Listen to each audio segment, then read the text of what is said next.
രണ്ടാഴ്ച മാത്രം നിയമസഭാ തെരഞ്ഞെടുപ്പിന് ബാക്കി നിൽക്കെ പ്രചരണം ശക്തമാക്കി മുന്നണികൾ. രാവണന്റെ പിൻഗാമികളാണ് ബി.ജെ.പി പ്രവർത്തകർ എന്നായിരുന്നു ആം ആദ്മി പാർട്ടിയുടെ ആരോപണം. ദില്ലിയിൽ നേർക്കുനേരെയുള്ള പോരാട്ടം ആം ആദ്മിയും ബി.ജെ.പിയും തമ്മിലാണ്. ഇടം പിടിക്കാൻ കോൺഗ്രസും ശ്രമിക്കുന്നുണ്ട്. നോക്കാം എന്താണ് സംഭവിച്ചുകൊണ്ടിരിക്കുന്നത്.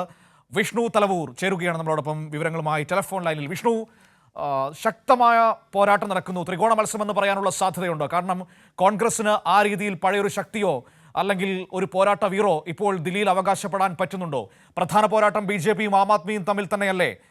അധികാരം നിലനിർത്തുമെന്ന പ്രതീക്ഷയിൽ ആം ആദ്മി മുന്നോട്ട് പോകുമ്പോൾ തിരിച്ചു വരാമെന്നായിരിക്കാം ബി.ജെ.പിയുടെ പ്രതീക്ഷ. ഈ പോരാട്ട ഭൂമിയിലെ പരസ്പരമുള്ള വാക്പോരെങ്ങനെയാണ്? മനു, തെരഞ്ഞെടുപ്പിന് രണ്ടാഴ്ച മാത്രം ബാക്കി നിൽക്കെ ഇപ്പോൾ മുന്നണികൾ അവരുടെ പ്രചരണം ശക്തമാക്കുകയാണ്.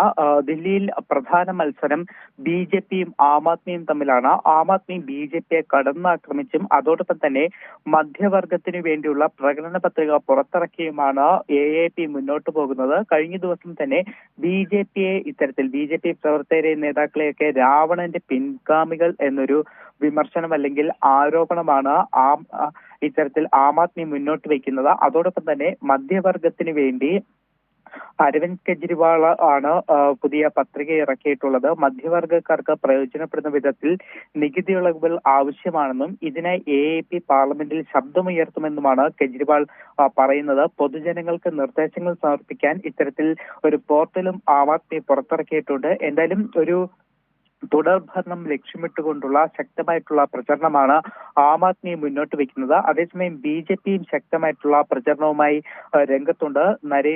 പ്രധാനമന്ത്രി നരേന്ദ്രമോദി തന്നെയാണ് ബി.ജെ.പി പ്രചരണങ്ങളുടെ സ്റ്റാർ ക്യാമ്പയിനറായി മുന്നിലുള്ളത്. അതോടൊപ്പം തന്നെ 8ാം ശമ്പള കമ്മീഷനാണ് മോദിയുടെ പ്രധാനപ്പെട്ട പ്രചരണ ആയുധം.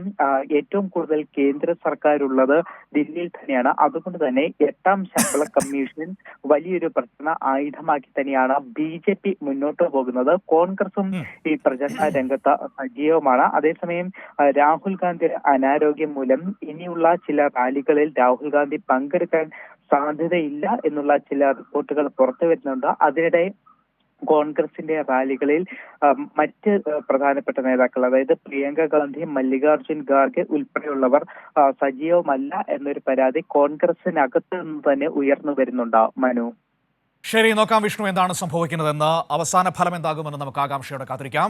വിഷ്ണു തലവൂരാണ് വിവരങ്ങൾ നമുക്ക് നൽകിയത്. ഏതായാലും അവിടെ തെരഞ്ഞെടുപ്പ് പ്രചരണം ഏറ്റവും ഊർജിതമായി മുന്നോട്ട് പോവുകയാണ്.